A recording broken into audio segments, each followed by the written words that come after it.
ዮኒ ዛሬ it depends on የሚለውን ፍሬዝ እናያለን። እሺ ብዙ ጊዜ ይሄ በዚህ ይወሰናል እንደ ሁኔታው ይወሰናል የምንለው አይነት ፍሬዝ ማለት ነው። ብዙ ተማሪዎቻችን አጠቃቀሙ ግራ ይገባቸዋል።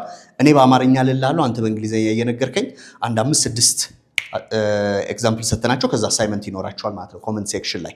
እሺ የመጀመሪያው የምትለኝ እንደ አየሩ ሁኔታ ይወሰናል ነው። It depends on the weather. ኦኬ በጣም ጥሩ it depends on the weather አይደል? በጣም አሪፍ። እሺ ሁለተኛው እንደ ገቢህ መጠን ይወሰናል የሚለውን ደግሞ ንገረኝ እስቲ ሁለተኛው። እንደ ገቢህ መጠን ይወሰናል። It depends on your income. በጣም አሪፍ። እሺ በደንብ ቼክ እያደረጋችሁ። ሶስተኛው እንደ ስራህ ቦታ ወይም ደግሞ የስራህ ቦታ ይወስነዋል ወይም ደግሞ እንደ ስራ ቦታ ይወሰናል የሚለውን ደግሞ ትልልኛለህ ማለት ነው። It depends on your workplace. እሺ ስለዚህ ይሄን ይጠቀሙት አይደል?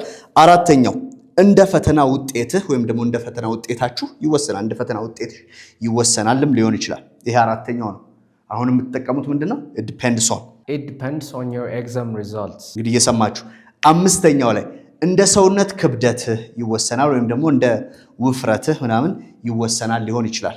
ኦኬ It depends on your body weight. በጣም ጥሩ። እሺ ስድስተኛው እንዳንተ ማንነት ይወሰናል በለኝ እስቲ። እንዳንተ ማንነት እንደ ማንነትህ ይወሰናል እንደማለት ነው። It depends on who you are. ሰባተኛውን የምትልልኝ ደግሞ እንደምታገባው ሰው ወይም ደግሞ እንደምታገቢው ሰው ይወሰናል። ኦኬ ይሄኛውን በእንግሊዘኛ ምን እንለዋለን ነው? It depends on who you marry. አሁንም it depends on ነው እነሱም እየሞከሩ ስለሆነ። ስምንተኛውን ግን ለነሱ አሳይመንት እንቶ ኦኬ ኮሜንት ላይ እንዲጽፉልን ማለት እንዳለ የስልክ አይነት ይወሰናል። እንዴት ነው ግን አሪፍ ፎቶ የምታነሱት? እንዴት ነው ግን ቆንጆ ቪዲዮ የምትቀርጹት? ምናምን ብሎ ይጠይቃሉ ሰዎች አይደል? እንዳላችሁ የስልክ አይነት ይወሰናል ትልልኛል። ይሄንን ኮሜንት ሴክሽን ላይ ሁሉም እንዲጽፉት ማለት ነው። Thank you very much. We'll see you next time. Bye.